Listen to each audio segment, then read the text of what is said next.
सबसे पहले अस्थाना साहब, आपका मैं रुख करना चाहूंगी। जिस तरीके से रशिया अभी भी प्रभुत्व अपना जमाए हुए है, 9 महीने से ज्यादा हो चुके हैं इस युद्ध को, सवाल बरकरार है कि आखिरकार मिसाइल का ये भंडार खत्म क्यों नहीं हो रहा है रशिया का?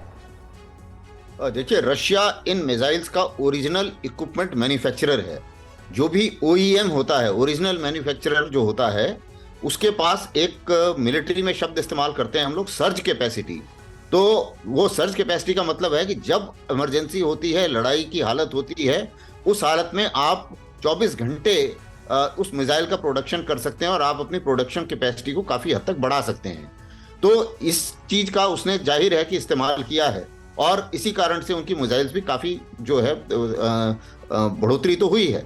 उसी मुताबिक जो बाकी सोर्स आपने अपनी कमेंट्री में बताया, वो भी मैं सहमत हूं आपसे कि कुछ मिसाइल्स ईरान से और कुछ नॉर्थ कोरिया। ये अपने घर की छत पर ही फल और सब्जियां उगाते हैं, महीने का 40 से 50 हजार कमाते भी हैं। इनसे सीखना है तो फ्रीडम ऐप को अभी डाउनलोड करो। इन सब के बीच में एक कड़ी है और वो कड़ी है कि ये तीनों देश अभी एंटी US लॉबी में शामिल हैं, क्योंकि तीनों में जो है ना, हेट अमेरिका या अमेरिका से की जो नफरत है, ये एक कॉमन सेंटिमेंट है पूरे देश के अंदर, चाहे वो नॉर्थ कोरिया हो, चाहे ईरान हो, चाहे अभी रूस हो। तो ये कड़ी जो है इन तीनों को जोड़ती है और जाहिर है कि ये मिसाइल्स हो सकता है कि वहां से भी आई हों, और रूस ने भी अपना कैलकुलेशन करके मिसाइल फायर कर रहा है वो।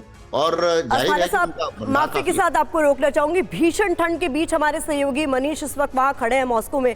मैं उनका रुख पहले कर लेती हूं, फिर हम अपनी चर्चा को जारी रखेंगे। मनीष, जिस तरीके के अपडेट्स हम लगातार अपने दर्शकों तक पहुंचा रहे हैं और हम बता रहे हैं कि 9 महीने से ज्यादा वक्त बीत जाने के बाद भी रूस के पास मिसाइलों का जो भंडार है, जिस तरीके की इंटरकॉन्टिनेंटल मिसाइल्स की बात करें, शॉर्ट रेंज की बात करें, क्लोज रेंज की बात करें, मिसाइल का भंडार खत्म नहीं हो रहा। अब इसको पता लगाने के लिए भी कोशिशें लगातार जारी हैं कि ऐसा क्या है कि भंडार इनका खत्म ही नहीं हो रहा।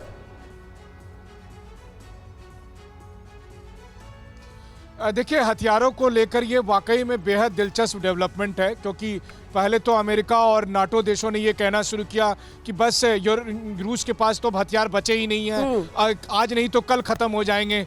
लेकिन जैसे जैसे यूरोप और अमेरिका ने ये देखा कि रूस की तरफ से रोजाना दर्जनों मिसाइलें दागी जा रही है और कभी कभी ये आंकड़ा 100 के पार चले जा रहा है, और 9 महीने 10 महीने के बाद भी रूस के मिसाइल खत्म ही नहीं हो रहे हैं, तो उनमें खलबली मच गई। खास करके तब जब अमेरिका ने यूक्रेन को कहा कि उनके पास बहुत सारे हथियार जो हैं वो खत्म हो गए हैं, तो अभी तुरंत वो यूक्रेन को सप्लाई नहीं कर सकता है। तो फिर सवाल उठने लगा कि आखिरकार रूस के पास कितने मिसाइल हैं, कितने टैंक हैं।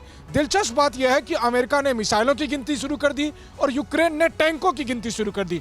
अमेरिका का कहना है कि रूस के पास अभी इतने सारे मिसाइल हैं कि कई महीने तक लगातार वो दर्जनों मिसाइलें रोजाना हमला कर सकता है। वहीं यूक्रेन का कहना है कि इसके बावजूद कि रूस के करीब 1000 टैंकों को खत्म कर दिया गया, तब भी तकरीबन कई हजार टैंक रूस के पास हैं।